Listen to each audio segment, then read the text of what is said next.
get boom boom boom, gotta get boom boom boom, gotta get boom boom boom, gotta get boom boom boom, that boom boom boom, that boom boom boom.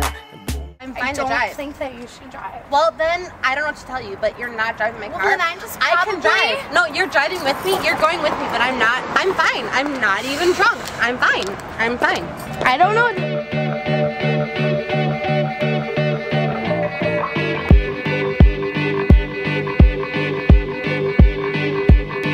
I fly like paper, get high like planes. If you catch me at the border, I got visas in my name. I feel like you should watch the road a little bit more. I'm watching the road. I'm fine. We didn't even have that much to drink. Alright, please just so drive don't straight. even trip, Jessica. Okay, just I'm fine. drive straight. I'm fine. Oh my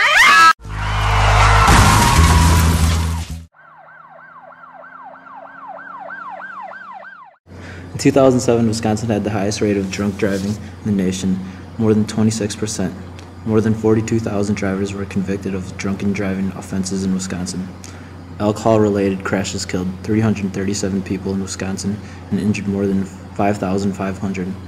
Approximately 46% of all fatal traffic crashes in Wisconsin are alcohol-related. Projects is about making a difference in our school and community. Our group decided that we should extend Boss's turf to go down to Water Street and 3rd Street to prevent drunk driving. And we heard that you guys fund Boss, so we were wondering what kind of things we could do to help extend Boss's. Well, there's a few things. Actually, in the past, I want to say 3 years, we've increased Boss's funding by about 25% above what they have had in the previous years, and we've extended the number of vans they do, the number of drivers, increasing their abilities for their phone systems, and allowing more calls to get through, and not so many dropped calls. There's a lot of complaints about that, but right now it goes, I guess, from Brady all the way to Hampton, and to extend it to Water, it's a little bit farther. So what can we do for Boss to drive down to Water? If we even put another $1 per student per semester into Boss, it would allow us to increase the vicinity that Boss serves. It could go down to Water, and I'd like to see that. What we could do is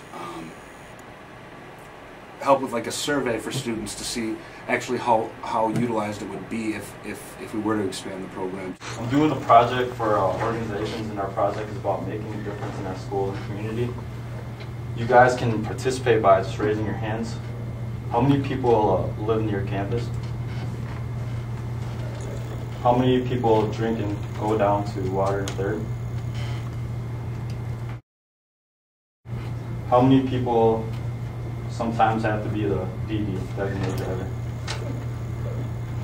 When you guys are at the DD, how many people still drink and drive? How many people believe Boss drove down to Water and 3rd that would prevent drunk driving?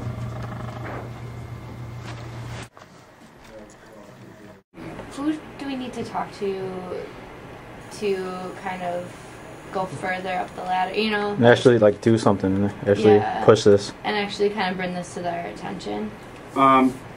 Well, it's good to talk to like the Student Association President, Student Association Vice President, and then the Senate is the main body that decides on these fees. So there's 13 members on this SFC committee, run by the Vice President of the Student Association. So every year in November, the Vice President of the Student Association brings all these together.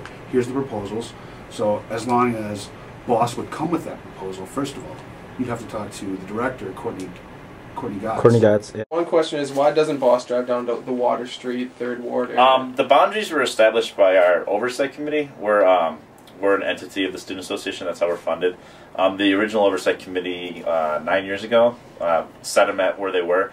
We've gone through processes to expand in the past, and usually what happens is it costs more money to expand our boundaries. Basically, more space to cover or more area to cover would mean needing more vehicles to cover that amount.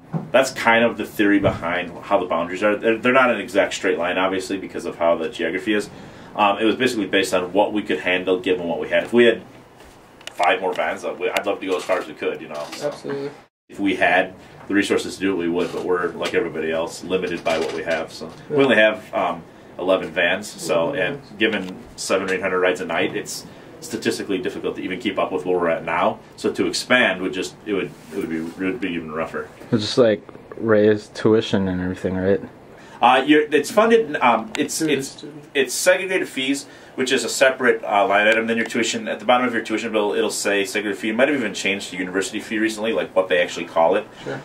You pay, I want to say it's over $300 a student per semester, and it goes to a bunch of different stuff. We get like $10.85 out of that.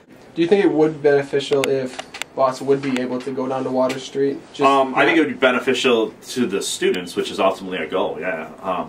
Do you think overall Boss does help reduce drunk driving? Oh yeah, I don't have statistical evidence to say that it does. Sure.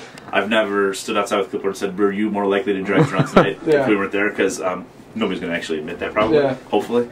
But yeah, I've had parents call and say our son or daughter chose to live a couple blocks further and got a cheaper apartment because they knew they could rely on you to get to class, or I didn't have to bring a car to school my sophomore year because I knew I could rely on getting to class or getting out to the grocery store or wherever. So I have no doubts in my mind just from listening to people that it's kept people from getting behind the wheel, which is a good thing, obviously. Yeah. We've been a part of discussions in the neighborhood, like how to be a good neighbor, what's our role in that, and when we first started, we had lots of neighbors complain about what we do. Their theory was that if Boston didn't exist, students wouldn't go to parties because they couldn't get there.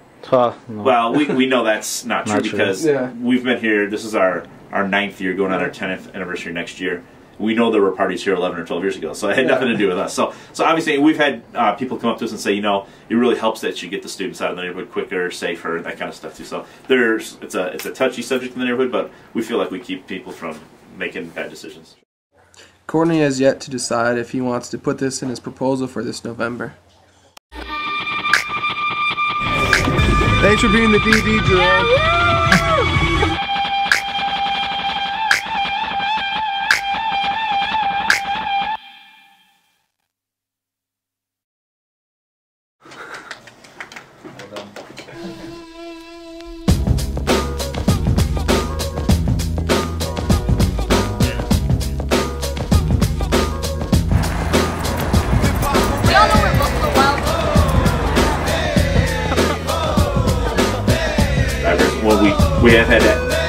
We have had matters of that.